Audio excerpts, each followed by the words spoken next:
So hello, good evening.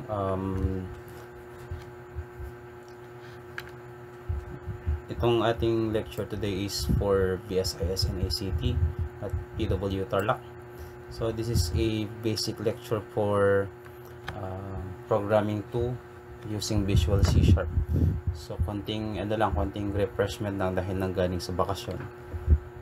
Bibigyan lang natin ng konting highlights kung paano tayo mag-i-store ng data through to database using this Visual C# form.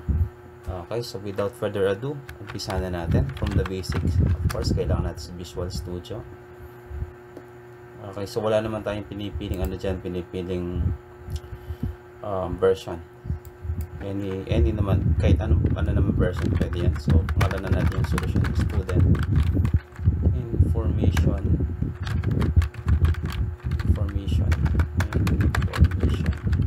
system. Okay, lagay natin sa ating desktop and then okay, so nandun yung ating file. Of course, the same with the old lectures. Kung naalala nyo, same lang din ang process. So we have this basic form. Okay, C#. Okay, open ako ng magnifying glass. Magnifying pala yan para na-zoom natin. So same pa rin naman yan. And then so here i-add natin yung mga basic forms na kailangan natin, like this one. Let's say login form.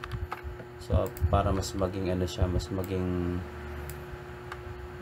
readable or madali siyang maintindihan para sa inyong form na yan. Okay, fix window. Siyempre, ang paborito kong font is the Century Gothic. Regular lang, and then size 12. Okay, so ayan siya. So, siyempre, basically, kailangan natin yung mga labels. Here, let's say, pangalan natin yan ng form. Ito, gawin ko siyang bold. Sorry, this is only bold and Century Gothic size 20 para mas malaki siya. So tawagan natin yung login form tulad ng ating ginawa noong nakarang lecture. Login. Shoutout nga pala kay Alden po ng PW Tarlac. Shoutout Alden. And sana napapanood mo tong ating tutorial, simple video lecture. So yan ang ating basic design when in terms of creating login. Kita natin, masyado siya malaki. Okay, so pwede rin nyo namang gawing aesthetic yan para mas presentable. Next one is the text box. Ang technique dyan, sorry, hindi tayo gagamit ng menu strip. Ang technique dyan is the text box. Okay, iset nyo na kagad yung design. Okay, automatic na, pero regular lang. This is for username. Palitan natin ng txt username. Tapos copyhin ko yan. Tawagan natin itong txt password. Okay, so gawa ulit tayo ng label. Masarap yung label. Huwag kayong papayag na walang label. Okay, so tawagan natin yung username. Yung yan, hindi importante na malagyan siya ng name.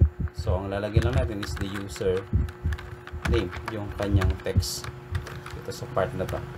Yan lang siya. Okay, para magbago yung ating format. Username and then the password. Tawagan natin yung password. Okay, tapos lagay tayo ng button.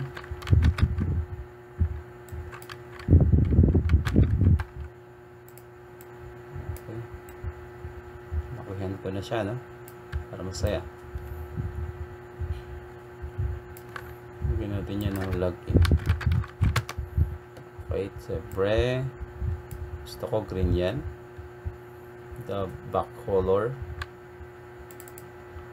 gawin natin green. Tapos yung fore color nya nasa sa inyo yan, pati depends, no? Pero huwag nyo lang siyang gagawing red.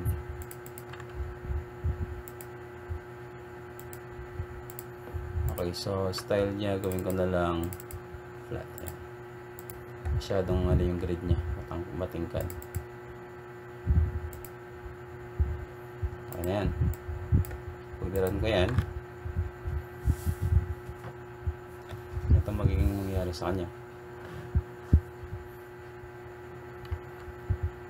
Okay, login. So gusto ko pag nag-run yan nasa center screen, click yung form and then hanapin nyo itong startup position, gawin nyo lang siyang center screen. So pag yan, so nasa center na siya. Siyempre wala pa tayong code, lagyan din natin yung sign up link label. Ayan. Ito natin nilalagay yan, gawin natin sign up. Tama ba? So sign up. Pwede nyo rin lagyan ng tooltip yan. Tignan natin kung may tooltip dito. Parang wala. Hint. So wala. Kinocode yung tooltip. Sige, saka na natin gawin yan. So pag nira natin yan, ito yung kanyang mangyari. Okay. This is buhatan. Password. Okay. So gawin natin yan. Lagyan natin ito at pangalan na txt password. Gawin natin, click nyo yung text password and then select lang natin yung use system password. Gawin natin true. So para pag nira nyo yan, yung password nyo ay ganito yung itsura. Okay. So start na tayo sa coding. First, ang gusto kong makita nyo dito sa ating sign up, dyan. So right click lang natin yan and then add data, new item. Okay, tapos data and then save service. Palitan natin to ng student DB, pero it depends sa inyo kung ano ang pangalan nyo dyan. Basta tandaan nyo lang add and then so syempre typically maglo-loading yan. Ayun na siya. So double click, kakaroon tayo ng sets dyan. Dahil wala naman tayong ginawang table, kaya wala lalabas sa kanya. So ang ilalagay natin ngayon, I am very sorry.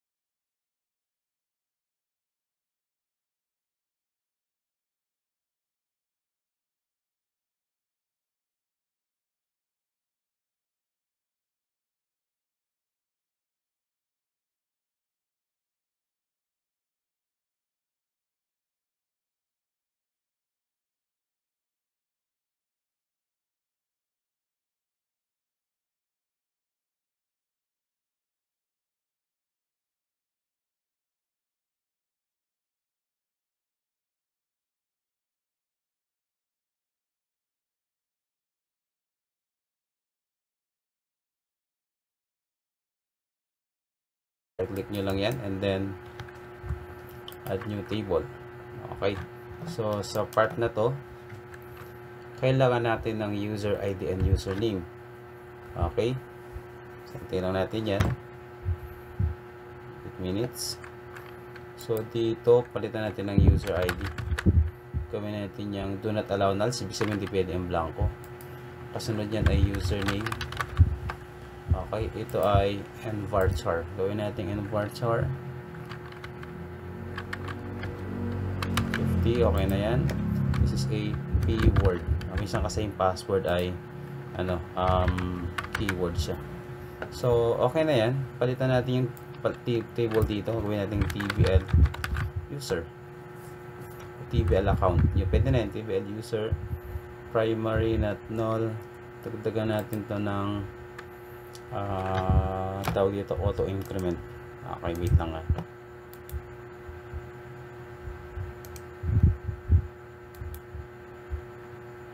Ito pala.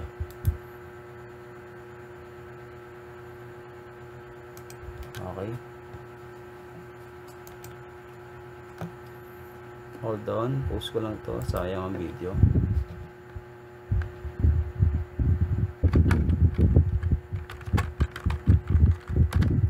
Tapos -1 ibig sabihin lang yan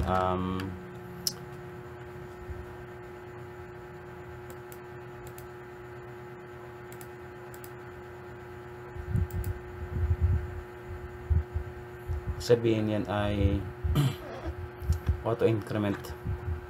Okay, and then tanggalin na natin yung primary key dyan, lagay natin sa pinakababa. So pag primary key, ibig sabihin iniiwasan natin na magkaroon ng duplicate values. So identify natin class third parenthesis, tapos ano yung ipo-primary key, the user ID. User ID, and then gawin lang natin siyang ASC ascending order. Tanggalin na tayo ng table, and then hintayin lang natin, and then update database. So once na tapos mag-loading yan, nagko-correct yan dapat dyan. Make sure tama ang code, close natin yan. Tignan natin dito ang table natin. Okay, refresh. So meron na tayo dyan. Para makita natin yung data, wala pa syempre. Lagay muna tayo. Okay, so double click lang yan. Yan, automatic na baba.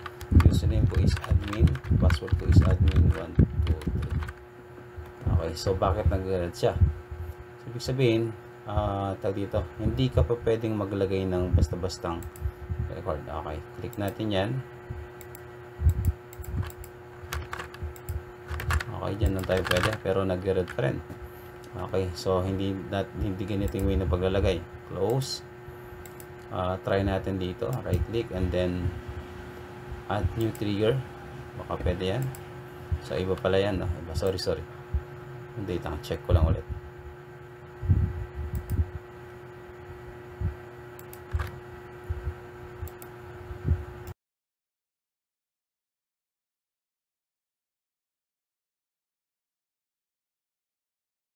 Ayun na ang bagong record dito. Click lang natin itong play button, parang play button na yan, dahil add new row. Okay, ibig sabihin, under yan, pwede tayo maglagay like admin, password is admin123. Okay, tapos click natin yan. So meron na tayong, bakit nag-start sa 2? So ibig sabihin, nakapag-insert na ako kanina. So dito naman, insert ulit natin yan. Okay, tawagan natin yung user naman to, tapos user123 password natin. So end siya. Okay, and then reload natin, baka ayan. So existing pa rin ang record. So ganyan lang tayo gagawa. Okay, now kailangan nyo din naman gawin itong kailangan nyo gawin itong connection natin para nag-update yung ating database. Okay, so ano lang yan, dataset, next. Gusto lang naman ng database natin, and then check nyo yan, yung connection. So wala naman tayong gagawin dyan, iyan lang naman ang connection natin, and then copy lang yan, paste ko sa notepad para madali kong matawag mamaya. So ayan na siya. Okay, then next, tapos constring, next nyo lang yan, and then select nyo yung tables, select natin yan, and then finish. So mamaya na tayo mag-update ng connection, no? So yan, so may connection tayo dyan, naka-connect yan. Balik tayo ngayon dito sa ating form design. So umpisa natin yan, pangalan yan is button 1, para madaling mahanap ang code. Tawag ng btn login. Okay, wait lang.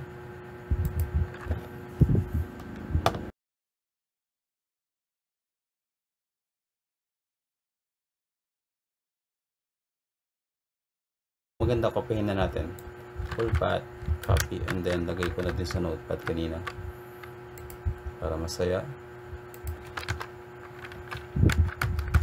Shout out po ulit kay Alden, no, ng BSIS 1. So double click, umpisa natin sa pinaka part ng ating code, which is under this partial class form 1. Di-declare natin yung private variable. So dito yan, private variable string. Okay, that is connection string. So variable lang yan, depende sa inyo kung anong gagamitin nyo. Equals, double quote yan. So lagi may parenthesis yan. Gagamitin natin yung word na at data, at tapos daw may sinend na ako sa inyong code na to, pwede nyo gamitin yan. Data source is equal to local db. Okay, post ko muna to para hindi sayang ang video. Ang oras pala.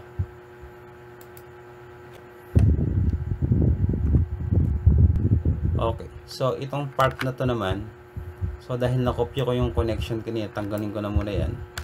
Okay, double quote na lang, tapos parenthesis. Kung maalala nyo, yung unang pinis ko sa database, yan yung connection string. Ilalagay ko lang siya sa loob.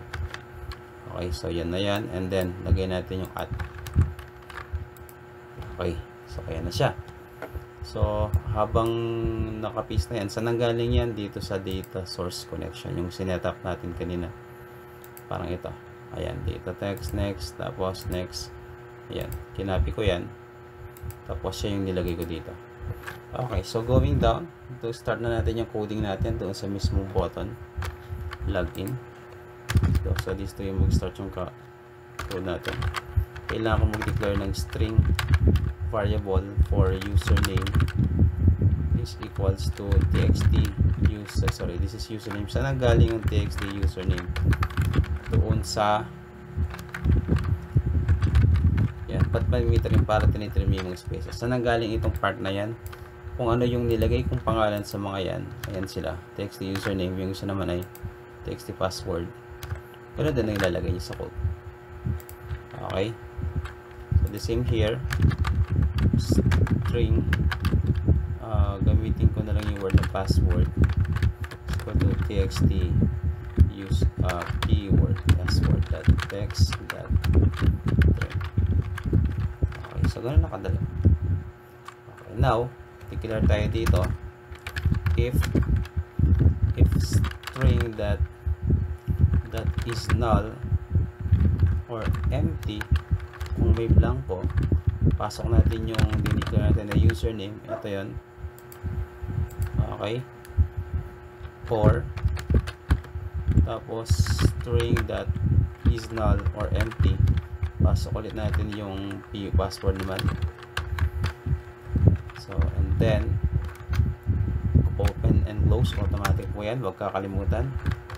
Message box that is message box, capital B,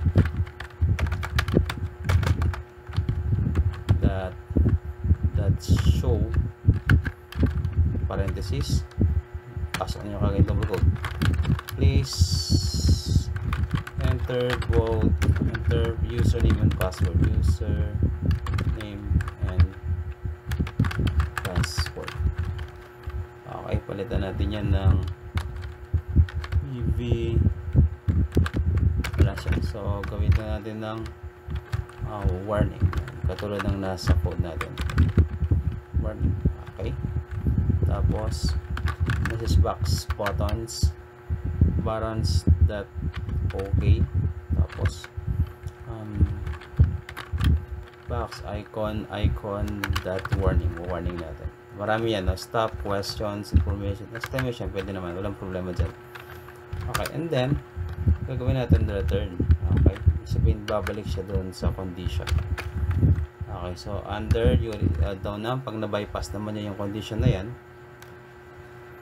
dito natin ipapasok yung using yan, parenthesis, lagyan nyo na kagad yan, SQL connection. Okay, so mag-ready natural kasi kailangan nating import yung data, system data.client. Okay, so pasok natin dito, using system.data.sql client. Okay, para hindi mag-read yan. Ayan. Okay, call is equals to new SQL connections, and then pasok natin yung connection string. Okay, nasan yan? Ito yan. Copy para maiwasan yung typographical. Paste here. Okay, so okay na yan. Siyempre may red, kailangan ng parenthesis, ay ng curly braces. Okay, so gagamitin ulit natin yung try catch method. Double tap yan. Okay, ulitin ko.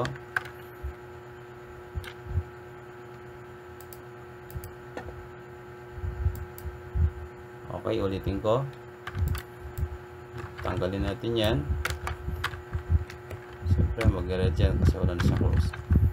Okay, try and then double tab para mag-create siya ng sariling method niya. Mag-construct siya ng sarili niya. Okay, so under that, kailangan nating i-open yung connection natin para ma-trigger natin yung database.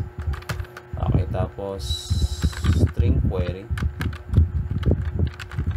variable lang yan. Kailangan ito kasi command to, syntax yan, command syntax, count, bibilangin niya all from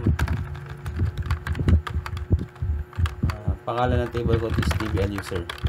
Okay, so kung anong ginamit ko dito, nasa ba?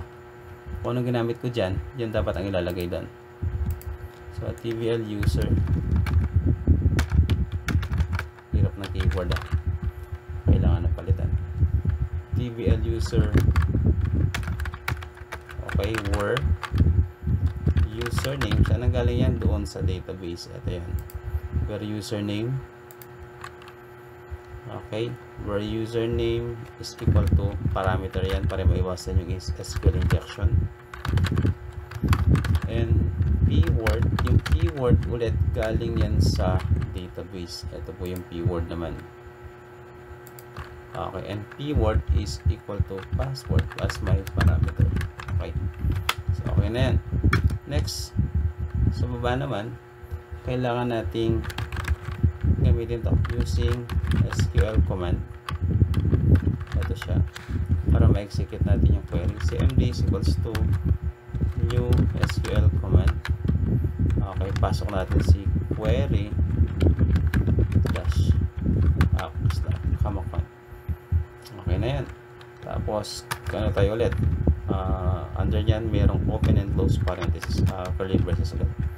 Nakakalimutan yan kasi pag yan hindi tama, magkakaproblema kayo. And parameters, ito na yung tatanggap ng mga input natin. Add with values. Okay, first yung parameter natin, username. Saan galing yung username, sir? Okay, wait lang, username, ito po yan. Kung ano nilagay nyo dito, siya din dapat nalalabas dito. Okay, dash username, saan naman galing yan? Okay, ito yan, 1, tapos ayan sila. Okay, magkakapareho yan.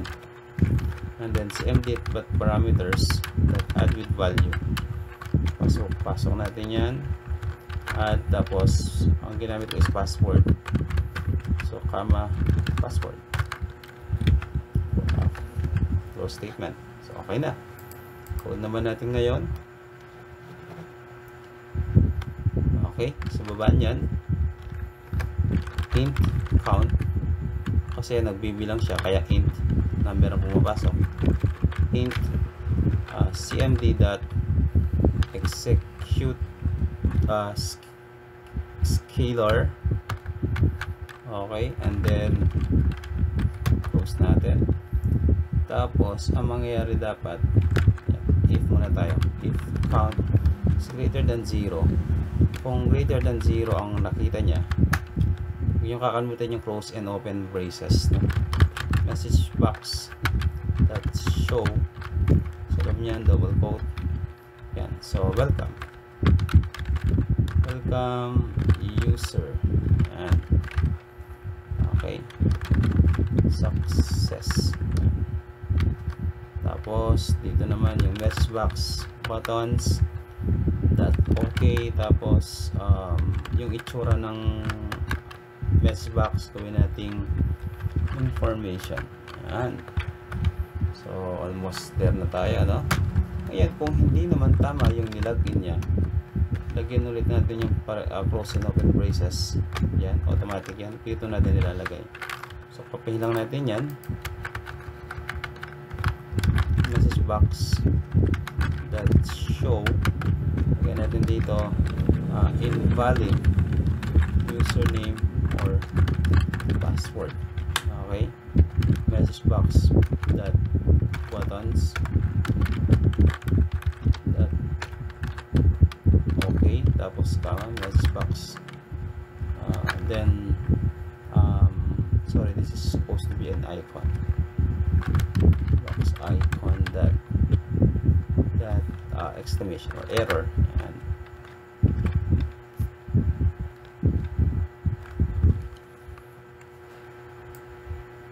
Okay, so else natin, sorry, kulang tayo ng curly brace dito. Lumabas siya. Ito yung open kasi niyan. Ito. So dapat dito pala yan. Ito yan. Dapat yung close niya nandito. Yan. Dapat error.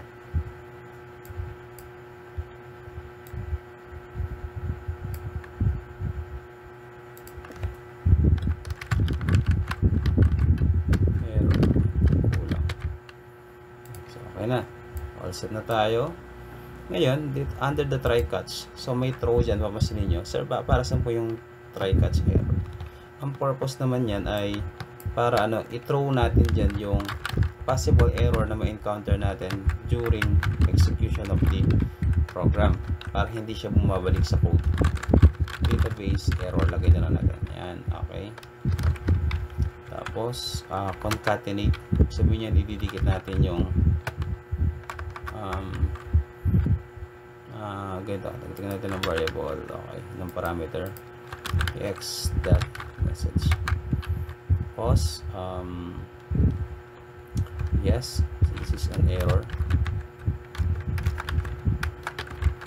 Tapos pasok natin dito ang message box buttons.okay. Tapos message box icon.error ulit. So, all set na, di ba? Yun ang kabilis. Ngayon, gagawin natin pag blanco. So, dapat nag-clear pala.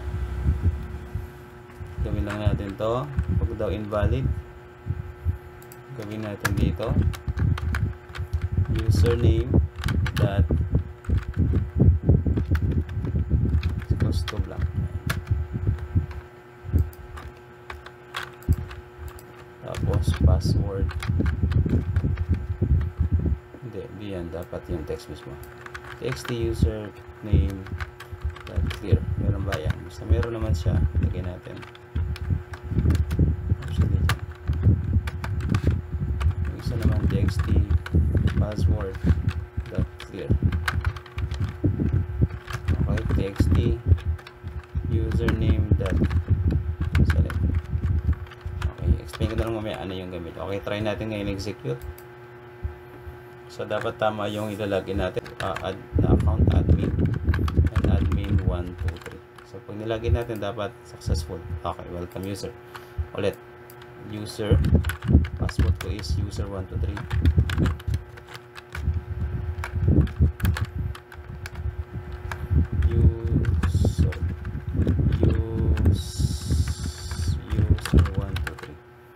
Then sign up. So welcome user. Ngayon pag naglagay tayo ng mali dyan, 1, 2, 3 yan, okay, invalid. Ang mangyayari ngayon, i-clear niya. Pansin nyo to, nandun yung blinker kaagad.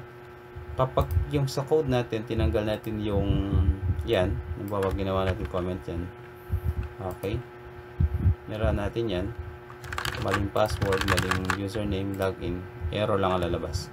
Pero wala yung blinker, wala yung ganyan.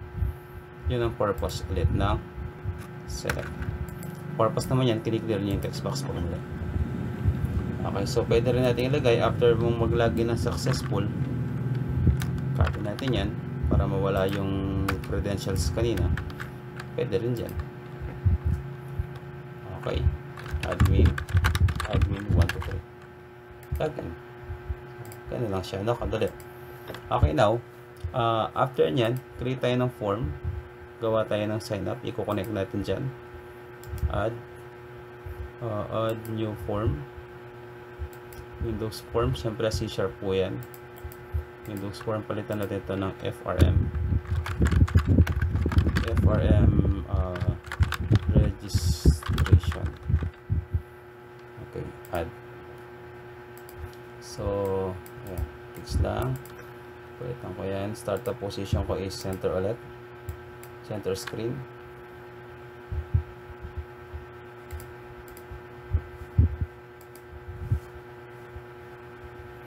Okay, center screen. Palitan natin yan ng registration form. Okay, copy ko yung design natin kanina. Copy para hindi natin masyadong nagkano. Palitan na lang natin yan ng registration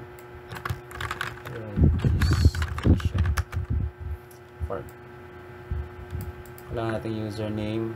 Okay, palitan na natin to ng font natin. Century Gothic, tapos para susunod sila. Ayan. Okay, medyo lumaki nga lang, no? Kaya na mag-adjust nyan. Here masyado na siya lumaki. Ito ko na lang siya.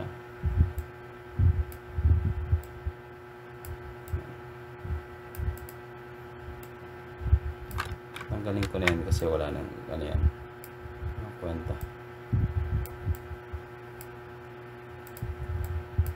Tapos resize siyempre.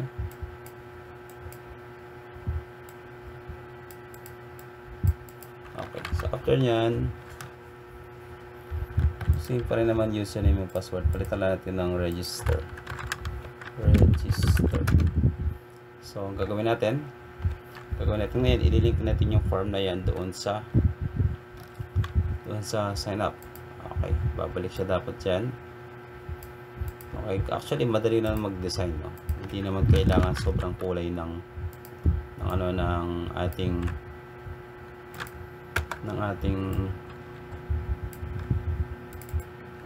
ating form. Okay, halimbawa ako. Okay, basic lang, no? Lagyan ko lang yan dahil gusto ko medyo may konting design lang. Yan. So, pwede naman yan. It's up to you. Gusto ko lang siyang yan. Hindi naman sa green-minded, pero gusto ko lang siyang magkaroon ng konting design lang. Registration. Pasok natin yan. Siyempre, back color natin dapat ay transparent. Ang fore color natin dapat ay white. Okay, pero bakit nasa ano siya? Center back. Oops. Hindi mo na siya. Fore color white. Back color ko ay transparent. Yan. So, ayun lang siya.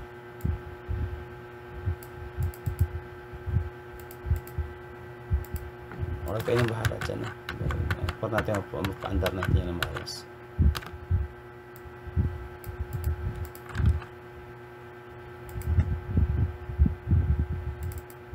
$6 million. Ayan. So, kukunin natin yan sa ating form 1. LBL sign up. Okay. So, huwag kayo magbubura basta-basta, no? Gusto ko kasi ang pangalan nito ganito. LBL sign up. Automatic ang magge-generate. No? Gawin natin reveal.